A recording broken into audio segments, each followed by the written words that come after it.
reading. I take this reading from the Daily Word for August, the month of August. My inner joy is a sparkling, precious jewel. Infinite facets of life, light, glimmer, and shine throughout the seasons of my life. I am radiant with joy, at one with the divine presence, shimmering with serenity and glowing with health. My connection with God in the stillness of my heart is the origin of my joyful nature. I meet even unwelcome circumstances with positive light and energy when I shine the light of joy upon them. Discord and distress wither in the brilliance and radiance of joy.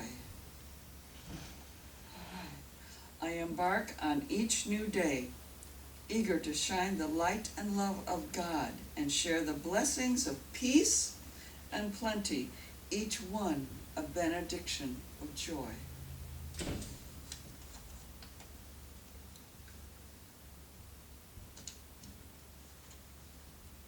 Today's talk is given by an individual who serves teaching of the inner Christ with joy and with wonderful, wonderful Christ realization. She is a teacher, a leader, a prayer person who prays, and just a wonderful speaker. And her talk today is I Am That I Am. So let's welcome Reverend Mary Ann Kelley. All right. Thank you. Good morning. Good morning. How's everyone this morning? Perfect. It's bright. That's fine. Oh, aren't we so happy that we have our air conditioner working again? Yay. Thank you, God. Thank you, God. Well, I am that I am. Have you ever noticed when you're doing something around your house that's mundane, you do all the time, like, I don't know, scrubbing the carpets, vacuuming the carpets, scrubbing the floors, waxing the floors. How about when you're ironing? Some of us don't do that too much anymore, but we do it. How about washing dishes? We don't have a dishwasher in our house, it's called these. Absolutely. And then what happens when you're doing these things? Do you find your mind wandering, going off? And it's a time when new ideas can come to us, new thoughts, maybe even some inspiration. Well, there was a woman who had done all these things around her house, and she did them day after day. And one day, she decided to do a deep cleaning on her kitchen.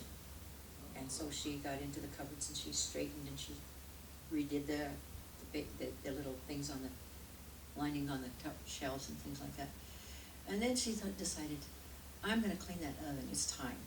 So she got out the Easy Off, she sprayed it in there, and she thought, well, I'm getting a little tired, so I think I'll have a cup of coffee. So she sat down at her kitchen table to have some coffee. And as she was sitting there, her mind began to wander. And she thought, okay, let's see, who am I? Who am I? Well, I'm a mother, I'm a wife, I'm a dishwasher, I'm a housekeeper, I'm a gardener, I'm a chauffeur, and I do all these things for my family. What do I do for myself?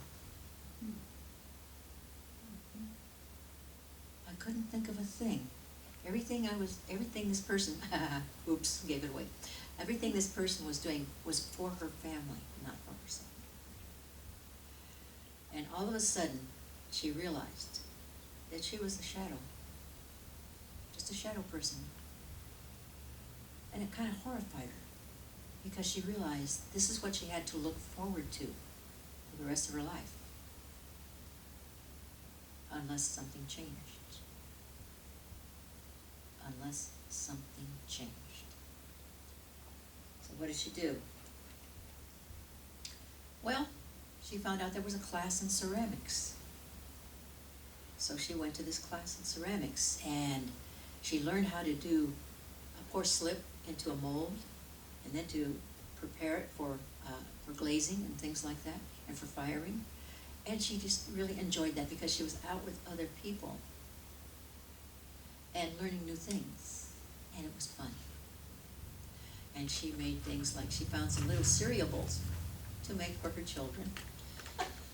So you see, she's doing things for herself, but for her family too. And this was pretty good. And she made, for her kitchen, she made these little, I can't remember what they're, the little jars that you put stuff in, you know. And so she made these, and they looked like little fruits on the top. And she took the time, and it took her a long time. It took her about 3 months to do this. But she had this nice set for her flour and her sugar and her coffee, and there was another one, I forget what she put in that. But in any case, she had all, and they were beautiful. She said, oh, that's nice. And she felt like she had done something. She'd done something really nice. And then she decided, I need some new lamps. I'm gonna make some lamps. They had some nice molds for lamps, and they were kind of like apothecary jars. And so she put those together. She got them all ready to do, and she cleaned them off when they dried. And then she was getting ready. She had them on a shelf in the garage. And she needed to go out to the garage to get something one day.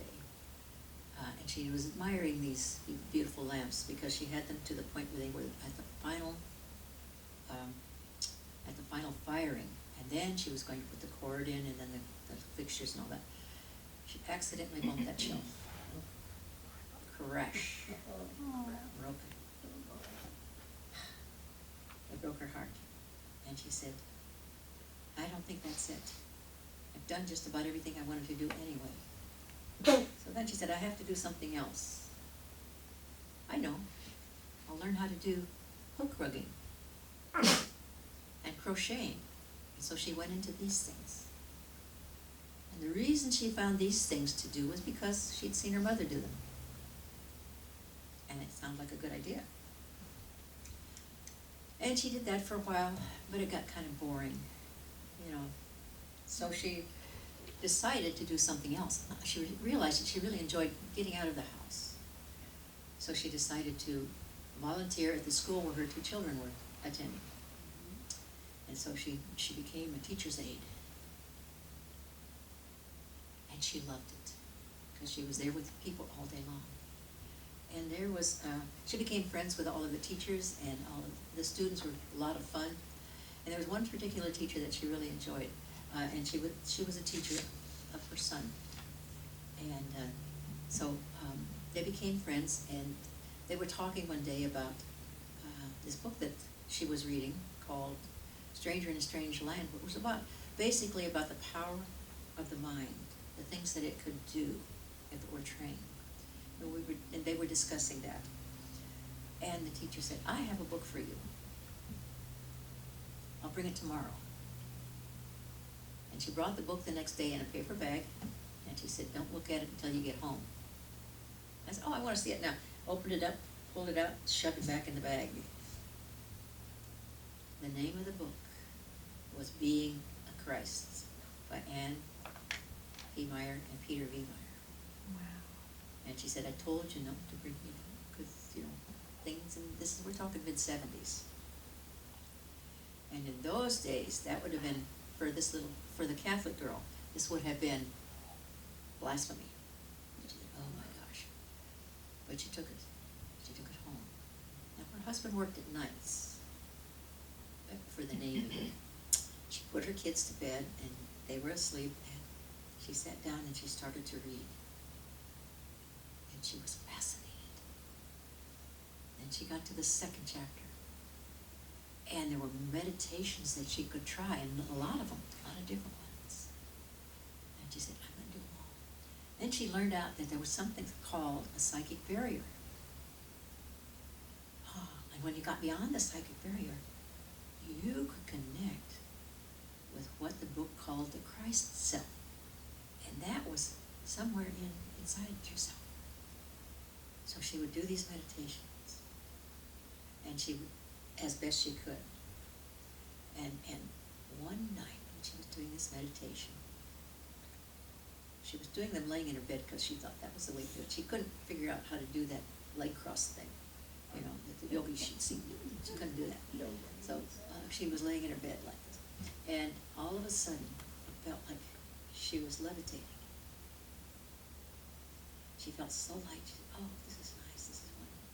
And then she felt something go like this on her top of her head. Like someone was knocking. And then it felt like that knock dropped down to here, to her forehead. And it opened. And she said, oh, this must be what it is. Who is this? I'm supposed to ask, who is this? And the answer was, I am Bali. I am Bali. And wow. And she just stayed there for a while. And she actually fell asleep. Well, she could barely wait the next day to go tell her friend. She talked to her friend and said, oh, you have to meet Ann Meyer. Oh, you mean the lady who wrote the book? Yes. Well, I don't know. I'm a Catholic, you know, I can't be doing religious things. Well, she said, come and meet her anyway. So she took me to meet Ann Meyer. And the interesting thing about that, she said, you know, the thought of women, I equated her with a priest, which is what what the background was. Well, I already told you who it was. It was the story, my story. But in any case, guessing. Yeah, you were guessing that. You kind of slipped up a few times. But anyway, so I went to meet. Well, no, she made an appointment for us to meet her after school. We would drive over and meet her. And that night, before I went, in my mind's eye, in the dream that I had, I saw a woman in a bishop's mitre dancing in church, which was not something we did in the Catholic Church. And so it was kind of sort of like exciting and yet kind of, ooh, I don't know about this. But anyway, I went anyway. She was not at all what I thought she would be. She didn't have a bishop's mitre or the robes or the regalia, you know, she didn't have any of that. But she was warm. She had a warmth about her and a loving presence about her that I really, really liked. And as we were sitting there talking to her, I told her what I had done. And she said, oh, and then she checked to see if Bali was indeed, you know, Christ's self and I am self. She said, yes, it is your I am self. Usually people go through their soul self and then Christ self and then I am self. You know, you go through the steps, but I went straight to the top. I thought, wow, woo, what does that mean? Well, you've met with your I am self. You need to come to the classes. Come to the classes. Well, I already read the book and I already got the connection. Why would I want the? What I really like to do is go to where I could develop my spiritual gifts, what they call the spiritual gifts, which clairvoyance, clairaudience, clairsentience. She said, well, before you get to that class, you have to take inner sensitivity. I said, no, I don't want to do that. I've already read the book. No, I can't let you in that class until you take this one. Oh, crap. Well, kicking and screaming, I was dragged into that, and boy, was I glad. Because there was so much that I really missed not being in with a class of people. It was wonderful. Anyway, that was wonderful. I am that I am. You remember Moses, the Moses of the burning bush? He met his I am, and it was called. He asked its name, and he said, I am that I am. I think that my experience was every bit as awesome as the one that Moses had, because I felt the presence. I felt like I was one with this, whatever it was. And so there you are. That's what the I am is. It is within each and every one of us. So how do I get to know this I am presence? Wait a minute. I'm getting ahead of myself. So, the thing about Moses, that he was given a task. Remember? He was given a task. He was to lead his people. And so was I. I was given a task also. And that was to begin to understand who I am and to know what my truest desires were. I didn't know what those were. I just knew I was wanting something. Something, but I didn't know what. So, that woman was me, in case you didn't notice. And this is the story of my I am presence coming to me. And what has it taught me? It has taught me that I am that I am. The same as Moses, and the same as everyone in this room, and everyone in our world, and maybe even beyond. I am that I am. It's all of us. And so when we catch that, when we get that conscious connection with our own I am presence, we realize, you know what? I've felt this before. I know this. This is from, I remember this. Because I remembered something when I was a little girl going to Catholic school, and I was probably in first grade, and they were saying, what would you like to be when you grow up? And I wanted to be a priest. And they said, oh, girls can't be priests, and I got laughed at. Oh boy, did they laugh. Well, I put it aside. It was such a, it hurt to be laughed at like that. But in any case, when I came to this understanding, I realized that that was the same feeling I had when I thought I wanted to be a priest. But I didn't have any understanding of ministry. But this is what my I am had in mind for me. This is it. This is what I am. What I'm to do is to learn and to grow. And so I have. And so have you. We learn and we grow. We learn to tap into that inspiration that's always with us. We learn to tap into that divine presence. The ideas come. And so the ideas that are coming now are of a different sort than what I said at that kitchen table. They're different. They're telling me, do this. Share this with those with whom you know. Develop this outreach ministry. Develop it. Let it go. Let it run, and it will be fine. And you will know. You will be guided every step of the way. And let me tell you, there were times I thought, oh my God, what am I going to do now? But you know, what the answer came was trust. There's steps at a time. A step at a time. Trust. Open your hands to receive in your meditations. So when I meditate, I open my hands in my lap and allow Spirit to drop in whatever the idea is that I need, whatever the steps I need to take, the ideas. Ideas I'd never thought before, but there they are. Or maybe there were ideas I had thought before, but they come in a different way. So the idea may need to be developed. So there we are. So my I am has taught me, and so has it taught everyone who chooses to listen consciously. It's about consciousness. It's always about consciousness. So of what am I conscious? I am conscious that I am that I am. And this is what we are. We can't be anything else but what we are. And we are being guided to that which is perfect and right for each and every one of us. Without that I am presence, we could not be conscious of anything. So it is there for everyone. So, how do we get there? Through meditation, through prayer, and following that inner guidance. That thing that says, do this, do that, go here, go there. So what we do. So what is it we ask ourselves? These are the questions we can ask ourselves. What is it that gives me joy in life? What is it that I really like to do? That's a clue as to what I'm being guided to do. Because if I enjoy it, there we go. And so what are the things that I need to do after I feel that joy? I take steps towards that, doing more of that. And I accept what's in mind today, right here and right now, and I follow through. So I recognize, first of all, in prayer,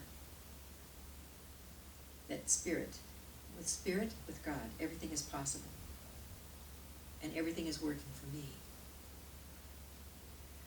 When I unify with that, when I understand that a God being everywhere present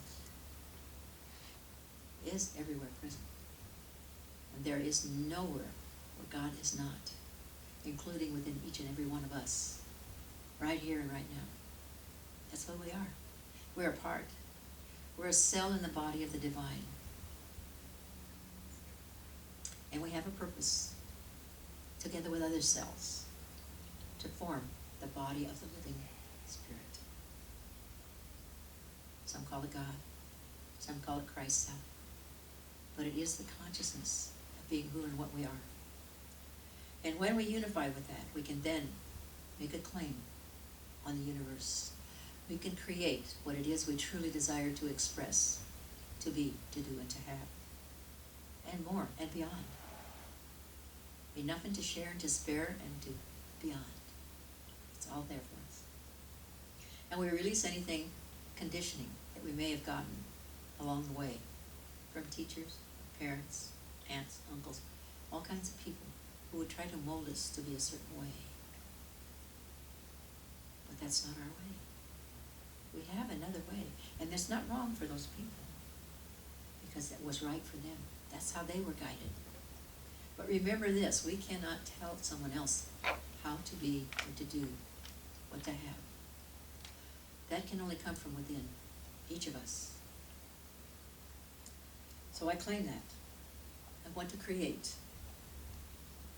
And I speak my word in prayer. And then I say, thank you, wonderful God, that this is so now, and release it. And let the Spirit within guide me on the steps and follow through. That's the I am that I am. And I have a little thing, I brought my little daily word also.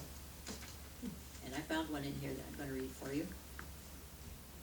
I'm so glad you didn't read the one I was going to read. I pursue my purpose with passion. Over the course of my life, I discovered what has kindled my passion, captivated my attention, and made me feel most alive. My passions lead me to discover my purpose, to which I choose to devote my time and my life. My highest spiritual purpose is to live from my divine nature, that I am. My divine gifts of life, love, and wisdom expressed uniquely through my passions, fulfilling me while demonstrating the truth of my being. I listen to the still small voice within to discern the best way to fulfill my purpose. I heed its call to learn, to discover, and to grow. It is never too early or too late to embark upon a journey of a lifetime. I am ready, willing, and able, more than able. For this I was born. For this I came into the world, to testify to the truth. From John 18:37. And so there you are. I am that I am, and so are you. Thank you, wonderful God. So it is, so we let it be. Amen. All yours. Thank you so very much. Wow.